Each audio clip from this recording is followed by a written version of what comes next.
Movement is bliss, and welcome to another episode of Movement is Medicine. For this episode, it's going to be another interactive one, so feel free to kick your shoes off, make space in your living room, your bedroom, outside, preferably outside, where you can get your feet on some grass or sit on the ground to ground and just release or let go of any energy that doesn't belong to us, or any of our worries or stresses that we may be dealing with in life and things like that.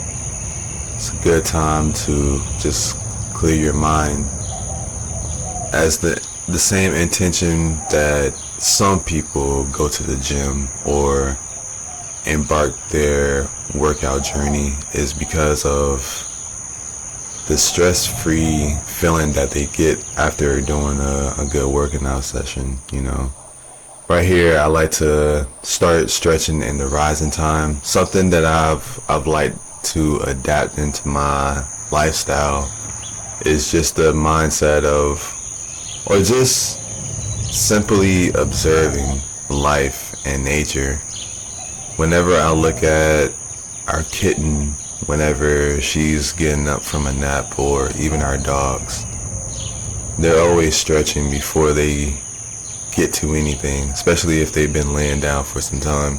So I like to bring this to our awareness going forward is, if we've been asleep for 5, 6 to 7 to 8 hours daily, and once we get up, then shouldn't we stretch our body to warm those muscles up, to warm those joints up, to perform the day's task, before just jumping right into starting our day and performing for other people? You know what I'm saying? So making sure that we're giving ourselves adequate much time, or an adequate amount of time to, first of all, be still, just sit with ourselves. How are we feeling for today? Do we have any practices to break through that mind thought barrier, like journaling or meditation? Whenever I'm doing movements like these, I'm focusing more on my breath and what it is that my body is feeling. So if I need to get deeper into an uncomfortable sitting, then do so safely, as far as what your body is willing to give whenever you're letting go of certain tension in the body. That's why breathing is very important whenever you're going into these deep stretches, because whenever we're breathing, we find that inhale, we start to get into the movement, and then once we hit that exhale, we can usually push past or push further into the stretching movement whenever we hit the exhale, and then breathe back in to bring that fresh oxygen and blood flow through our cells. And it's so simple, but just remind yourself whenever you're doing these things that you're sending your body healing information, but also that blood flow is going to bring about healing and also new life via the breath into that area, or just into the cells of the body.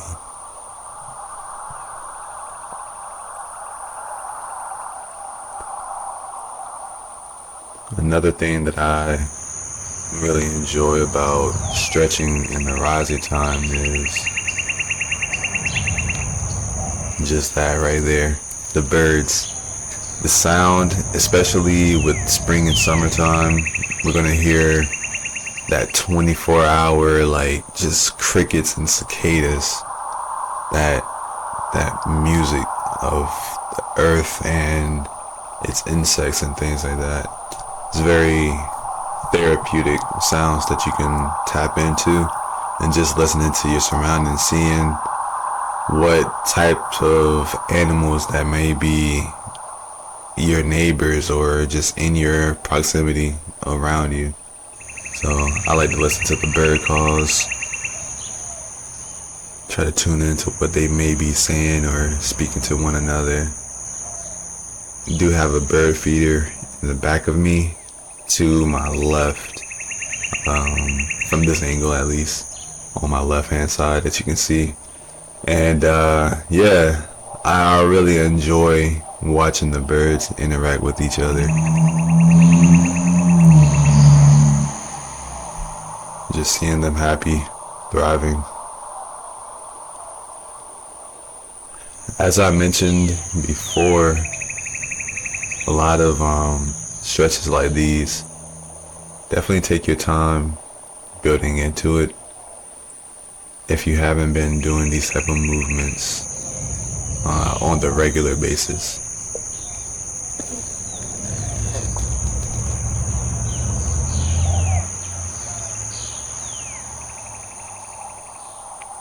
So I've been doing these stretches for years, like literally years, since maybe 2016, maybe I would say, and it's just been a progression.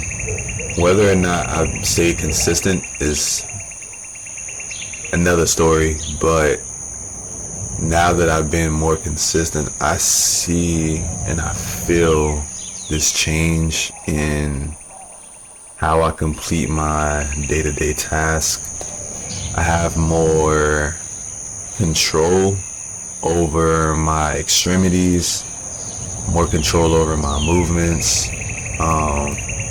I feel more stable in my movements whenever I'm completing yard work or completing my workouts.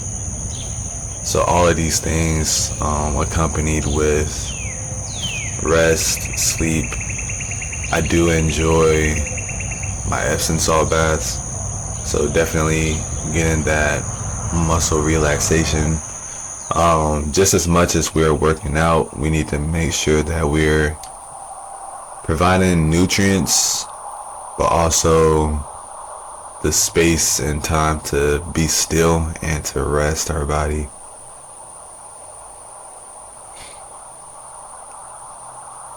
And the more we're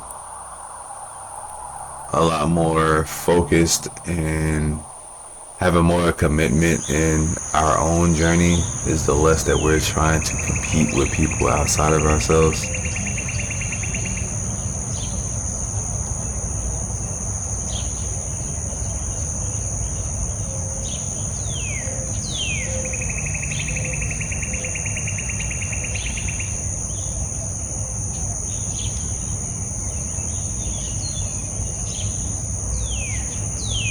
These are the type of thoughts that I have whenever I'm working out, or more so just doing these stretches and things like that.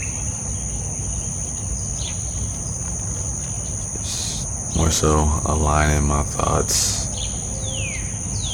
It's like a moving meditation for me. If anybody, let me know if y'all are aware of Tai Chi. Let me know in the comment section.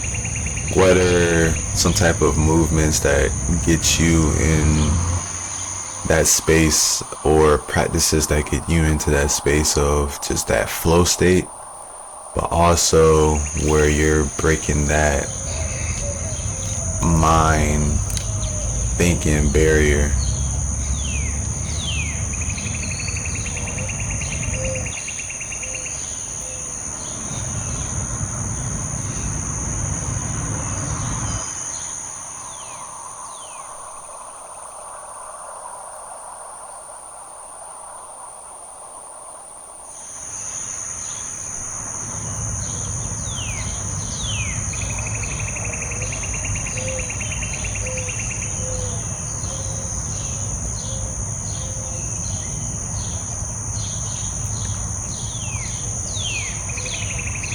really try to figure out a good balance of speaking, talking, and just allowing my ambiance to play out.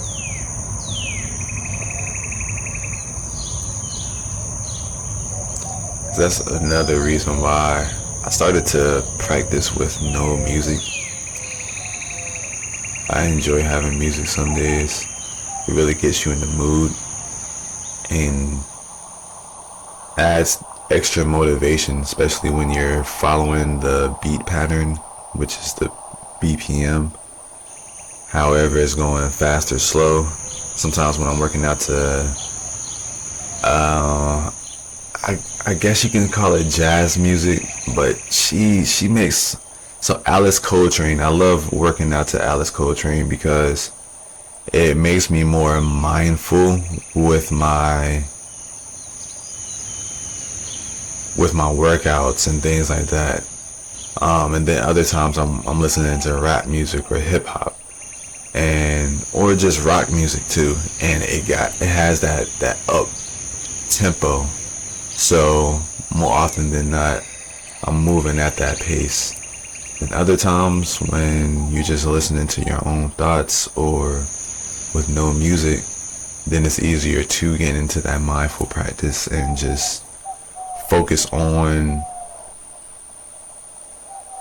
the internal of every muscle fiber that you're moving, every muscle fiber that is being stretched, that's being torn and ripped, just so it can be restored and brought up anew and made stronger and things like that. I'm more aware of, oh, this is working out more than this muscle group. It's also targeting this other muscle group. So it just depends on what the intention is, but more often than not, because that too has been a practice of just allowing myself to get in tune or just listening to my own breath.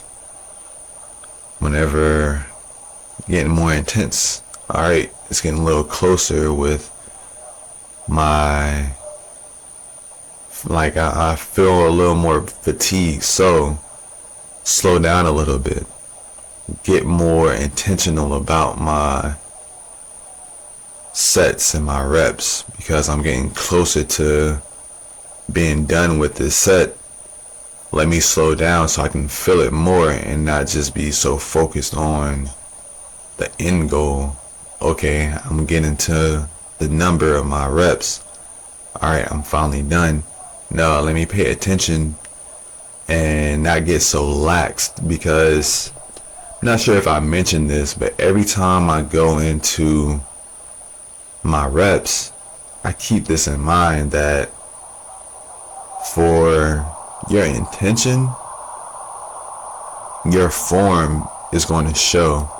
So if you got good form, that means you have good intentions on your movements. If you have bad form and you're not taking the time to get acquainted with the form or even build up to sustain those movements, then what are we doing it for? That's the question of really for yourself and for ourselves in our journey. If we're really doing it for ourselves and our own benefit, then we wouldn't have any problem or any issue taking our time and becoming, because it's really about the journey and not the destination, because we're always becoming. But I'll end y'all off on that tidbit. Form equals intention. There we have it. Reaching the end of the stretching.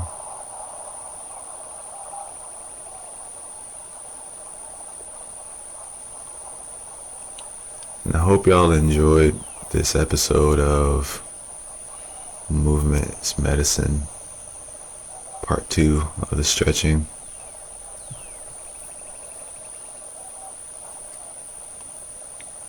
Though you don't see me posting this on the daily, try to remind yourself on the daily to stretch and take time for yourself in our busy schedule, to be mindful. And with that, much love to you, the viewer, the listener. And I'm wishing you much success on any of your plans, goals, and endeavors. Much love. Bliss.